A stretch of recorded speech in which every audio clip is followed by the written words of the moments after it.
Saudara-saudara, Assalamualaikum warahmatullahi wabarakatuh.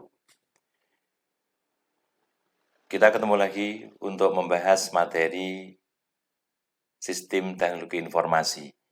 Pada kesempatan ini kita akan membahas teknologi yang ketiga dari sistem teknologi informasi, yaitu manajemen database. Mari kita lihat ilustrasi berikut ini. Kalau saudara perhatikan di sebelah kanan, ada kata-kata data adalah uang. Mengapa demikian? Data itu merupakan satu aset milik perusahaan yang identik dengan uang. Artinya, ketika data itu hilang, maka upaya dilakukan lebih sulit dibandingkan ketika kita harus mencari uang atau aset yang lain. Misalnya, perusahaan saat ini sedang kehilangan komputer. Maka dengan sangat cepat kita bisa jadi langsung pesan kepada supplier untuk mengirim komputer. Sehingga dalam waktu yang sangat pendek, komputer atau aset berupa komputer itu bisa jadi langsung dapat dikirim dan langsung dapat dioperasikan. Gitu. Tapi bayangkan kalau yang hilang itu data. Atau sederhana, sebuah perbankan satu hari sistemnya off. Apa yang terjadi? Pasti kerugian yang diderita luar biasa. Kenapa? Karena perbankan itu harus memasukkan semua data-data yang offline tadi ke dalam sistem. Termasuk berapa kehilangan yang diderita ketika sistemnya itu off. Nah, berarti data hilang. Atau mungkin suatu ketika data yang ada pada server itu hilang. Dicuri orang datanya atau hilang karena ada kena virus yang tidak bisa di-recover. Apa yang terjadi? Semua harus dimasukkan dari awal. Nah, maka dikatakan bahwa data itu penting. Kemudian, pada era teknologi informasi, di mana data merupakan satu input yang akan diolah menjadi informasi, maka data itu menjadi satu aset yang sangat berharga. Nah, sehingga data sekian tahun yang lalu itu akan disimpan oleh perusahaan karena sewaktu-waktu bisa kita butuhkan gitu. Nah, lalu bagaimana data kita lihat di sini? Ya. Karena apa? Data merupakan sumber daya organisasi yang vital dan perlu dikelola seperti aset penting lainnya. Nah, sehingga banyak perusahaan yang tidak dapat hidup atau tidak sukses ya, tanpa data internal dan eksternal yang berkualitas. Maka dalam konteks teknologi sistem informasi atau sumber daya sistem informasi, maka data merupakan salah satu dari 5 sumber-sumber teknologi informasi. Ya, yang kalau diprioritaskan tingkat kepentingannya, saya kira semuanya penting gitu karena satu kesatuan yang tidak bisa dipisahkan. Nah, oleh karena itu, data itu harus disusun secara logis, diorganisasi secara logis, ya, sehingga ketika dibutuhkan, data itu akan dengan mudah dapat kita peroleh kembali. Atau data masa lalu yang akan kita pakai kembali, maka dengan mudah kita akan memperoleh kembali. Nah, untuk menjadikan data itu mudah dilakukan pengambilan kembali, penyimpanan kembali, ada updating data dan sebagainya, maka data itu akan disusun menurut jenjang yang paling kecil, yaitu karakter, kemudian field, record, file, dan database. Nah, sehingga kalau kita gambarkan, maka jenjang yang paling rendah adalah ini, karakter. Kemudian berikutnya kumpulan dari karakter akan membentuk field. Ya. Kumpulan dari field ya, akan membentuk record. Ya. Kumpulan dari record yang sejenis akan membentuk file. Dan kumpulan dari file-file yang terintegrasi disebut dengan database. Jadi, saudara harus memahami bahwa database itu disusun mulai dari karakter atau organisasi yang paling kecil di dalam data, kemudian sampai menjadi database. Seperti apa bentuk fisiknya, seperti apa nanti kita bahas di belakang. Oke, baik. Nah, pertama karakter. Apa itu karakter? Nah, ini karakter. Kalau Anda lihat di gambar sebelah kanan, karakter itu bisa berbentuk huruf A, huruf B kecil, Z, angka, tanda-tanda baca, tanda plus, tanda minus, ya, add, dan sebagainya. Ini adalah karakter. Dan karakter itu apa? Karakter ini data elementer yang dapat dipahami. Ini ya, adalah karakter namanya. Jadi bentuknya apa? Huruf, angka, atau simbol. Itu karakter. Namun demikian, ada yang mengatakan bahwa data terkecil itu bukan karakter, tapi apa? Bit dan byte. Bit atau byte ya. Nah, ternyata ya, bahwa karakter itu dibentuk dari binary digit, angka 0, 1, 01. Tetapi yang dimaksud karakter ini adalah apa yang bisa dibaca oleh manusia. Tetapi kalau 0101 binary digit ini hanya bisa dibaca oleh komputer. Jadi oleh mesin komputer. Maka dalam hal ini, dalam konteks database, karena dia boleh dibaca oleh manusia, maka karakter merupakan data yang paling kecil urutannya. Kemudian, kumpulan dari data nanti akan membentuk field. Ya. Atau kumpulan dari karakter akan membentuk field. Apa itu field? Berarti field adalah sekelompok karakter yang mewakili dari orang, tempat, barang, atau kejadian. Contoh, nama field dari pegawai. Nama field dari mahasiswa misalnya. Nama mahasiswa Amin Hasanuddin. Ya. Kemudian Suherman, Suhartini. Nah, itu adalah kumpulan dari karakter-karakter yang membentuk field. Field apa? Field nama mahasiswa. Field nama pegawai. Gitu. Nah, kemudian field atau field data yang berhubungan dikelompokkan untuk membentuk suatu record. Ya. Sehingga record itu apa? Record ini merupakan kumpulan dari field yang terkait yang menggambarkan suatu unit data individu tertentu. Misalnya, kembali ke tadi, pegawai tadi atau mahasiswa gitu. Apa data yang terkait dengan seorang mahasiswa? Apa yang terkait dengan data seorang pegawai? Ya, barangkali saudara akan menjawab, nama Pak? Ya, betul, nama. Kemudian selain nama, nomor mahasiswa, nomor induk mahasiswa, nomor induk pegawai, kemudian alamat, status, alamat rumah, status keluarga, dan jumlah tanggungan, dan seterusnya. Jadi yang menggambarkan satu kesatuan individu, apapun itu, ya, itu disebut dengan record. Ya, sehingga kalau record itu dikumpulkan, nanti akan membentuk satu file.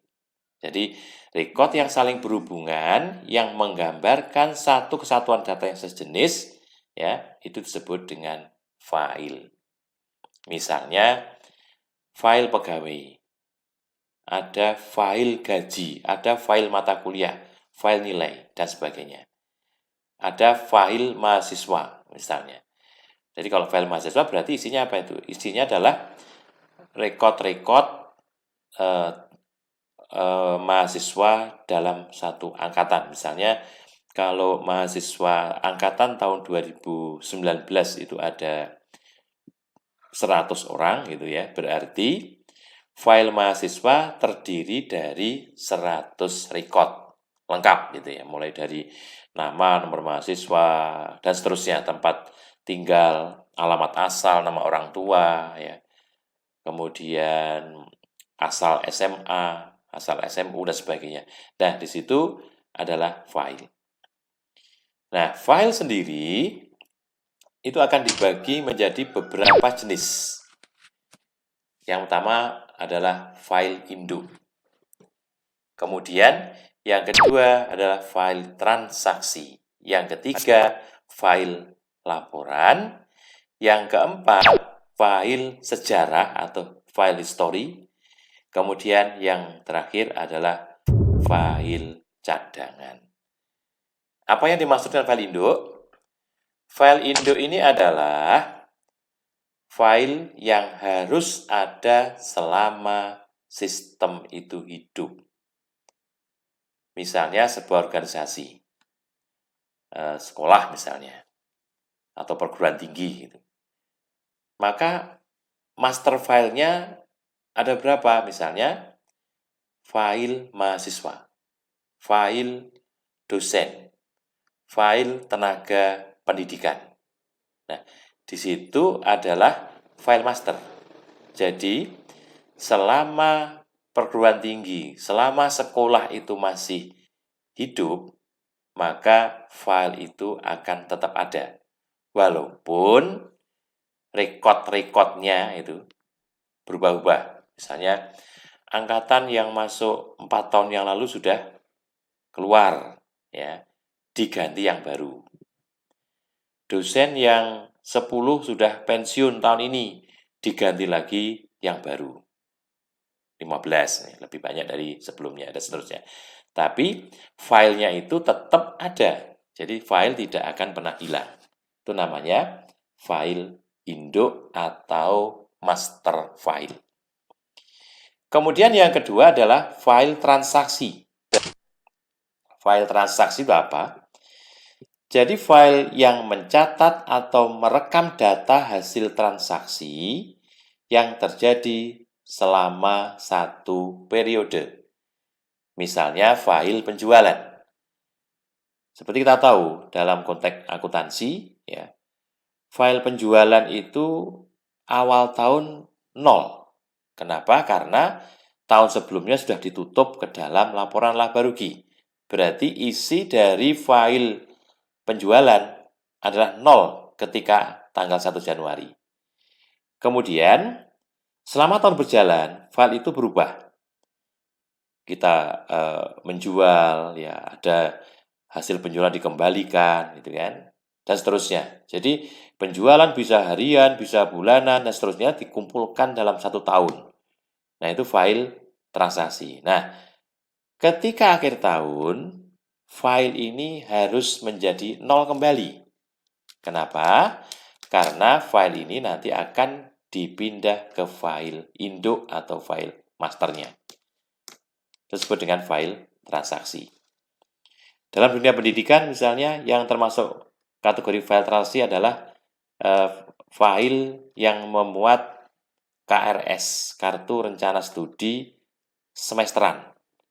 Artinya bahwa awal semester mahasiswa akan mendaftarkan mata kuliah apa yang akan diambil. Kemudian proses berjalan 1 semester, ada kuliah dan sebagainya. Kemudian pada akhir semester akan diisi dengan berapa hasil nilai yang diperoleh. Lalu dari file transaksi KRS itu akan dipindahkan ke file lain, file induk yang lain, misalnya file nilai. Maka pada akhir semester, file KRS itu menjadi netral kembali, 0 kembali. Dan pada awal semester, mahasiswa akan mendaftar kembali KRS sampai semester berikutnya, dan seterusnya. Jadi, itu disebut dengan file transaksi. Kemudian yang ketiga adalah file laporan. Nah, file laporan, ya. File laporan ini adalah file yang berisi informasi yang akan ditampilkan. Jadi, isi dari file ini biasanya diambil dari file di satu atau lebih master file untuk mempersiapkan pembuatan laporan. Mengapa diperlukan file laporan? Kenapa kok tidak diambil saja dari file transaksi? Nah, maka pasti ada sebabnya. Karena apa? Karena agar komputer bekerjanya lebih efisien. Ambil contoh begini. Saudara misalnya mahasiswa S1, rata-rata selesai dalam waktu 8 semester atau 4 tahun misalnya. Saat ini Anda adalah semester 7 atau menjelang semester ke-8. Minta dibuatkan transkrip nilai sementara. Nah, oke. Kalau misalnya kita tidak mempunyai file laporan, maka pada waktu akan membuat laporan berupa nilai sementara atau transkrip sementara itu, sistem akan mencari dari file transaksi. Misalnya begini, mata kuliah pertama yang diambil semester 1 adalah pendidikan Pancasila misalnya. Oke, lalu Pancasila dicek di KRS semester 1. Oh, ketemunya apa? Pancasila dapat nilai C. Oke. Nah, kemudian apakah selama 7 semester itu dia masih ngulang kembali nilainya itu atau kuliahnya begitu agar nilainya lebih baik? Dicek. Semester 2. Oh, semester 2 ternyata tidak ada, dia tidak ngambil. Semester 3, dia ngambil mengulang. Tetapi hasilnya tetap C. Cek lagi semester 4, dia tidak ngambil. Cek semester 5, ngambil lagi. Baru dapat nilai B. Ya. Kemudian cek lagi semester 6 dan semester 7 dia ambil. Ternyata 7 itu diambil lagi. Ya, diambil lagi dan terakhir mendapatkan nilai amin. Baru dimasukkan ke dalam transkrip nilai. Dan itu berlangsung. Kalau ada 50 mata kuliah, berarti komputer akan bekerja untuk mencari data transkrip nilai dari mata kuliah pertama sampai mata kuliah ke 50 atau 60. Tergantung kurikulum yang ada di situ. Gitu. Nah, ini kalau kita tidak menggunakan file laporan. Ini juga berlaku untuk penjualan sama ya. Penjualan, kita akan buat laporan penjualan tahunan misalnya gitu. Tetapi kalau kita menggunakan file laporan, ketika file transaksi itu sudah selesai dilakukan, bahkan secara online gitu, transaksi terjadi hari ini, langsung akan direkap ke dalam file laporan. Misalnya dalam kasus mahasiswa tadi, saat awal semester 1, ya, langsung nilai yang diperoleh dari semester 1 itu dipindah ke dalam file laporan. Dalam hal ini adalah file transkrip nilai, masuk ke sana. Ya. Kemudian semester 2 selesai, otomatis pindah ke file laporan lagi. Semester 3, oh ternyata ada yang ngulang di semester 1. Nilainya ternyata lebih bagus, maka nilai yang lama diganti yang baru. Dan seterusnya, sampai dengan semester 7, maka di file laporan sudah update. Maka ketika petugas di bagian akademik ingin mencetak file transkrip nilai sementara tadi, maka dia langsung ke file laporan, jadi tidak melalui file-file transaksi. Maka bekerjanya komputer akan jauh lebih efisien. Nah, ini namanya file laporan. Ini juga berlaku untuk semua file-file yang memang berisi kumpulan dari data-data sebelumnya. Oke. Kemudian yang keempat adalah file sejarah atau history file. Apa itu history file? History file adalah file yang berisi data masa lalu yang sudah tidak aktif lagi, tetapi masih disimpan sebagai arsip. Kembali ke tadi, terkait dengan mahasiswa tadi. Ketika mahasiswa itu masih aktif, maka dia dimasukkan ke dalam file mahasiswa selama 4 tahun. Kalau S1, kalau S2 ya 2 tahun misalnya. Nah, begitu lulus, maka file mahasiswa tadi akan dipindah ke dalam file lain, namanya file alumni S1, file alumni S2 gitu. Nah, sehingga file yang induknya atau file mahasiswa itu akan berkurang sebesar atau sebanyak jumlah mahasiswa yang sudah lulus. Kenapa file ini masih kita simpan? Karena file-file ini memang masih dipakai, ya, tetapi tidak rutin harian. Mungkin suatu ketika akan digunakan di sini. Ini file sejarah. Sehingga mau tidak mau perusahaan harus menciptakan file-file semacam ini karena suatu ketika akan digunakan lagi. Dalam dunia bisnis, file penjualan yang ada di file transaksi itu juga ketika sudah selesai dihitung 1 bulan dalam file laporan, maka akan masuk ke dalam file sejarah. Ya. Sehingga ketika kita membutuhkan file penjualan 5 tahun terakhir, kita akan dapat data itu dengan mudah gitu. Atau data penjualan setiap bulan selama 5 tahun terakhir. Ini untuk kepentingan membuat tren penjualan misalnya. Atau ingin mengetahui produk kita itu yang paling laris di bulan-bulan apa saja misalnya. Kita akan mengetahui ini. Kemudian kita akan tentukan ketika di bulan tertentu ternyata penjualan besar, maka kita akan mencoba untuk mencari mengapa kok bulan tertentu tinggi dan sebagainya. Sehingga kita bisa menentukan kegiatan produksi, penyediaan dana dan sebagainya.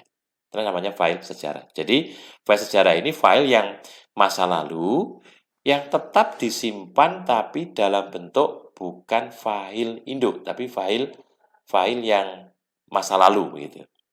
Dan suatu ketika masih dibutuhkan. Oke. Kemudian yang kelima adalah file cadangan atau file backup. Apa itu? File backup merupakan salinan dari file-file yang masih aktif di dalam database pada suatu saat tertentu. Mengapa demikian? Karena backup ini menjadi cadangan ketika file induk atau file transaksi atau file yang lainnya itu mengalami permasalahan. Ya, sehingga sebuah sistem yang baik, updating file itu seharusnya online. Begitu ada perubahan, langsung dilakukan update data. Nah, salah satunya selain di file-file yang sudah ada, juga harus disimpan ke dalam file backup.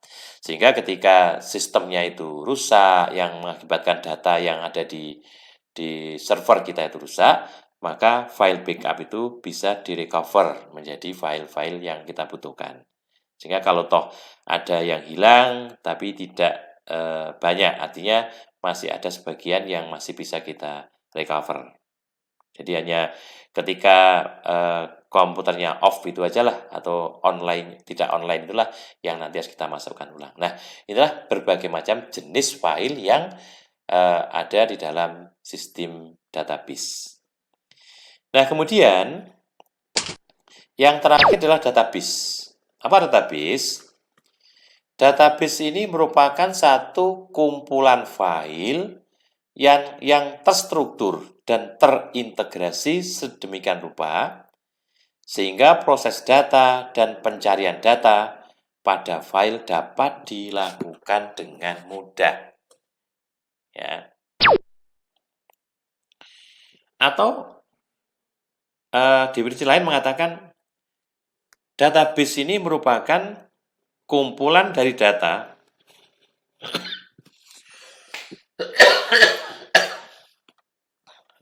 maaf karena batuk ini. Kumpulan dari data yang saling berhubungan satu dengan lainnya tersimpan di komputer dan digunakan perangkat lunak untuk memanipulasinya. Itulah database. Sehingga dengan database, keuntungannya adalah bahwa file yang ada itu akan tersimpan ke dalam atau di dalam sebuah tempat penyimpanan yang terintegrasi, sehingga bisa sharing data.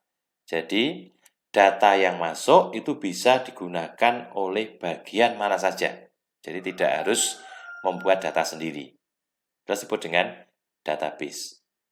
Nah, kemudian kalau kita visualkan seperti ini database itu, diibaratkan ini adalah database ini adalah database ya, simbol database seperti ini datanya ini. Bulat gini ya, seperti drum atau tong begitu ya. Ini diibaratkan di dalam tempat ini itu adalah file-file. Ini hanya menggambarkan ini siapa ini? Dalamnya file. Semua terkumpul di sini nih. Kalau ini fisik ya. Misalnya kita punya file apa saja dimasuk ke dalamnya itu. Penuh gitu kan di sini. Nah, ini database secara fisik. Nah, secara visualnya adalah ini. Bahwa di dalam gambar drum atau tong ini itu berisi kumpulan dari file-file apa saja. Sehingga database adalah kumpulan file-file. Ya, jumlahnya nggak terbatas. Bisa puluhan, bisa ratusan, bisa ribuan file, gitu. Bahkan bisa berapapun ya. Tidak terbatas nih, tergantung kapasitas dari tempat penyimpanan yang kita punya di situ. Oke. Nah, misalnya kita ambil salah satu saja adalah file gaji. File gaji atau yang kedua file benefit, ya, tunjangan gitu. Nah, kemudian di dalam file, ini database, ini file. Isinya apa file gaji itu? File gaji isinya adalah rekod. Rekod pegawai 1, rekod pegawai 2, rekod pegawai 3, rekod pegawai 4. Itu rekod. Nah, di dalam sebuah rekod akan terdiri dari file. Misalnya, rekod pegawai 1 berisi apa? File nama. Namanya siapa? Amin. File NIP, nomor induk pegawai 20.100. File gaji 20.000. Kemudian rekod kedua, file nama Budi. NIP 20.101. File gaji 2.500 dan seterusnya. File 3 juga begitu.